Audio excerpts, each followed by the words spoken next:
Infernal Affair, the film version. Masha is lying on the table. I wonder if I will see Masha again. This entry appeared in the journal of Fyodor Mikhailovich Dostoyevsky after Maria Dmitrievna's death. Chapter 1. The Beginning. Such an amazing face. And somehow I think she had suffered terribly. Her eyes give it away.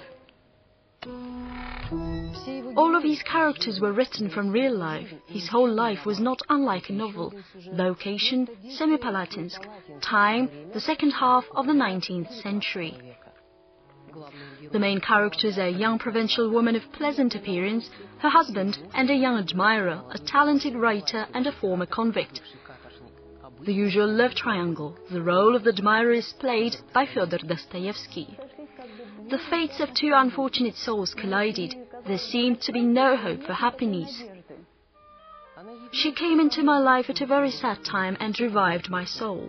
By that time, Dostoyevsky had experienced the horror of awaiting execution, 4 years of imprisonment and hard labor. He was doomed to eternal soldiering. Maria Dmitrievna was poor. Her husband, as they said, had fallen into an illness of heavy drinking. Local gossips allowed themselves to gloat over the fact that Maria Dmitrievna had to consider every penny. They said to her, "You're too prideful a woman to be watching every penny." Such remarks caused her even more pain. She was the daughter of the chief of the Astrakhan quarantine, Frenchman Dmitri Constant. After graduation from an elite boarding school, she married a promising state official, Alexander Isaev. However, his career never took off, and instead of a luxurious social life, she faced life in the wilderness, abject poverty, a hopelessly drunken husband, and a little son to take care of. That's when she met Dostoyevsky. A well-known writer sentenced to prison was not a frequent occurrence in Siberia, so of course he was noticeable. She may even have read some of his works.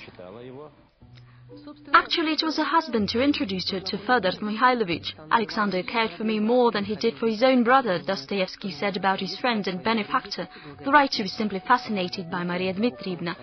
To her, he was a man without a future, a man who was involved in political history, but certainly an interesting man. After all, he was a writer, and most importantly, he looked at her with such adoration.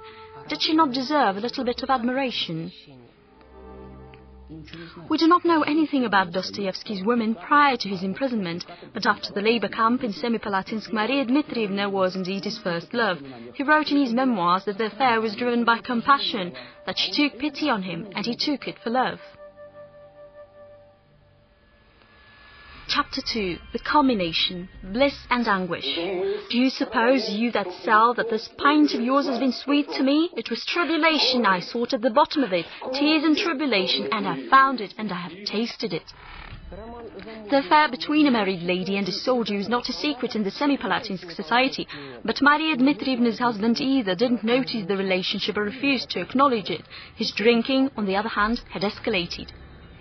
Alexander Ivanovich lost his job and with it the means to support his wife and son. After a few months of unemployment, he managed to secure a new position in Kuznechniy. Dostoyevsky was in despair.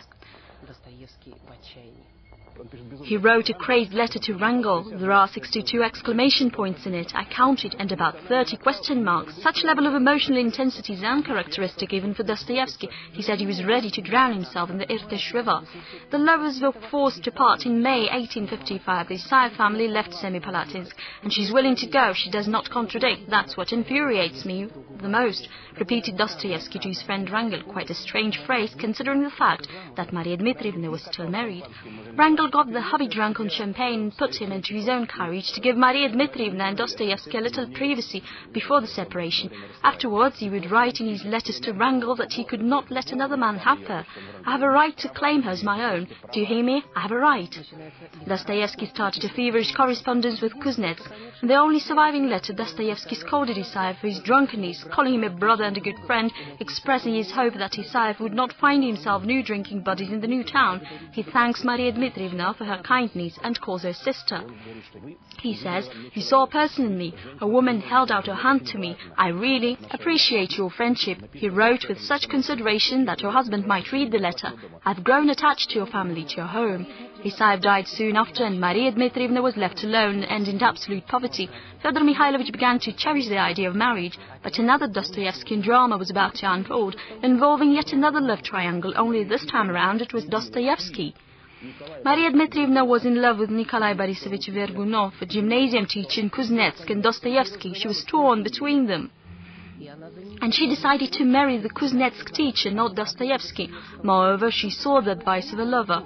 What is a woman to do if she meets an elderly man with good qualities, financially secure, and he asks for her hand in marriage? How is she to respond? Poor thing, my angel, I may have killed her with this letter. I said that I would die if I ever lost her. There were threats and caresses and humiliating pleas. I don't know what else I may have said, but think about it. What was she doing? A poor, neglected, painfully suspicious woman who had lost all faith in the favourable arrangement of my destiny. It's not like she could marry a soldier. It soon became clear that the opponent was far from elderly, but rather a great deal younger than Maria, and also quite poor. He later became a prototype of some of Dostoyevsky's literary characters, for example, Vasya, a teacher from the novel Uncle's Dream. I was not even a scoundrel at that moment. I was simply a worn man. Enough, let's not discuss it any further. It wasn't like that at all. What Dostoyevsky does is take an official business trip to Barnaul and then make a detour to Kuznetsk without permission. He came to see her. She cried and kissed my hands. She loves another, but she remembered the past, and her heart turned to me once again. I don't know how I got through the next 2 days. It was both bliss and unbearable torment. A conversation with his rival took place. Again, the Dostoyevskian spirit took over the situation. They made up and called each other brothers. He writes that he cried on my chest. He only knows how to cry. This scene from the novel The Idiot, when Prince Myshkin and Rogozhin exchanging crosses, is too much like something out of real life. Vergunov is neither Myshkin nor Rogozhin, but the collision, the plot line, is quite similar. Dostoyevsky was such a man, he had such a character. Things would get stockpiled at the bottom of his soul, and nothing got lost, not ever. He remembered everything. Dostoyevsky returned to Semipalatinsk confident in his superiority. But he who is absent is always wrong. Her heart had turned back to Vergunov. I'm lost, but she is too. At some point Vergunov will leave her, an aging woman. Dostoyevsky wrote, in future Dostoyevsky himself will leave his Saiva, but it will happen later, and now he's tormented. He's tormenting himself and frantically looking for money to buy his lover out of his marriage. He also writes to his opponent, stressing that a 24-year-old young man without means has no right to destroy the fate of an educated society lady who is in ill health and has a son to take care of. And he was also writing to Wrangel. He was trying to arrange for Vergunov a good position with a high salary to ensure that the young man take care of his bride and arrange her destiny. She must not suffer. If she is to marry him, they should at least have money. This is all for her alone, as long as she isn't forced to live in poverty. That is my main concern. He made it clear to Maria Dmitrievna what he was capable of, what connections he had. He acted as a benefactor. There was a subconscious calculation that her heart would turn to him in gratitude, and so it did. Meanwhile, Dostoyevsky's life was taking a turn for the better. He was an ensign. The new position implied a different social status. It gave the opportunity to publish, petition for his return to Saint-Petersburg, and to finally get the coveted consent. After that, the happy groom appealed passionately to Wrangel, asking him to arrange a position for Vergunov. He's now dearer to me than my own brother. I am begging you on my knees. The wedding took place on February the 6th, 1857. The groom's witness was his former rival. According to Dostoyevsky's daughter, Maria Dmitrievna had spent the night before her wedding with her lover, the lowly house teacher. This is a complete nonsense, of course, because Maria Dmitrievna was incapable of such an act. She was very open, impulsive and nervous, and he wrote that she had no secrets from him. Chapter 3. The Finale. Family Life. There is no love here, brother. There is but war, eternal war. I have never imagined love as anything other than a struggle, and afterwards I could not imagine what I was to do with the conquered object. Family life began with quite an unpleasant surprise. On the way to Semipalatinsk, Dostoyevsky suffered a severe seizure. The doctor diagnosed it as epilepsy, a disease that could lead to premature death. The illness could not have contributed to the happiness of the new family life. Maria Dmitrievna was horrified. Perhaps she felt deceived, as her husband had concealed the knowledge of his disease from her. She needed her husband to be her support system, her rock, right? But her hopes of security were not meant to be realized. The house of postman Lipuhin, Fyodor Mikhailovich and Maria Dmitrievna lived here for 2.5 years. 4 bedrooms and a living room cost Ensign Dostoyevsky half his salary. In desperate need of money, he tried to make some by writing The Village of Stepanchikova and Uncle's Dream. Maria Dmitrievna did not make him happy because she could not dissolve in Dostoyevsky.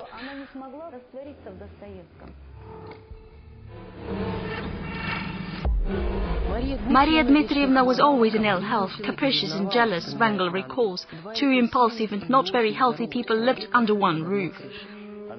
She knew she could not create the kind of family that he wanted, and this is why her temper flared all the time. In a fit of anger, she cursed and called him a convict and a lag, among other things. My life is hard and bitter. It's like I live on the station. I waste my time in vain. I have taken upon myself the task of caring for the family, and I'm hauling this load. Vergunov comes to them in Semipalatinsk, and for the last 2 years he lives next door. What's interesting is that there is no mention of him anywhere in the letters. He seems to have disappeared from the life of the Dostoyevskys, and it remains unclear whether he had been accepted into their house, or was he denied, but he lived nearby in a town with a population of only 5,000 people. In the 1859 the petition was granted and Dostoyevsky resigned and went to Tver in the rank of lieutenant.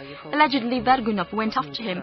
In one of the worst quarrels, Maria Dmitrievna admitted of her infidelity to Dostoyevsky. She described her affair with Vergunov, which she claimed continued up to the wedding.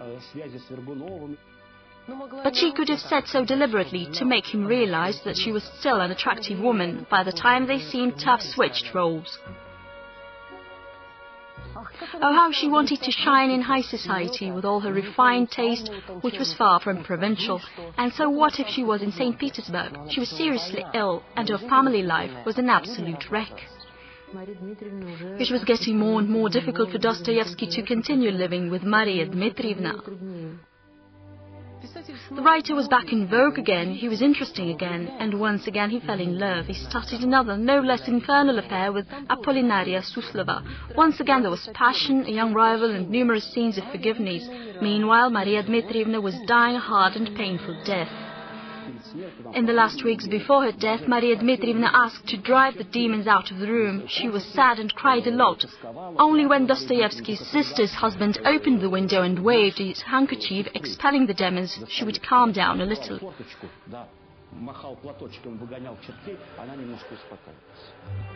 Her tomb has not survived. Isaiva died in April 1864. Dostoyevsky was sitting at her bedside, but then he left the room for a little while, and so did not hear her utter her last words. She said, "Did he have a good dinner? And was he pleased with his dinner?" And then she died.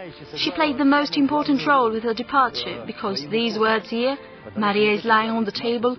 I wonder if I will see Masha again," define the boundary between the previous and the subsequent Dostoyevsky. He changed abruptly and began to write his immortal novels.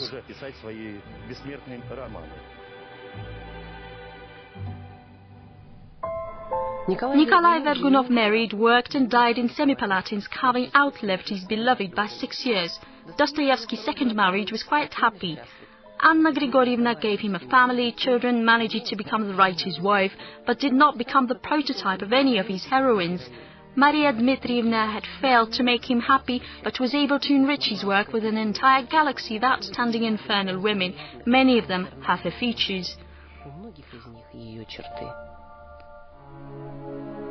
We have not lived happily with her. We could not stop loving each other. The more miserable we got, the more attached we grew to one another. The world around me became cold and empty when they covered her body with earth.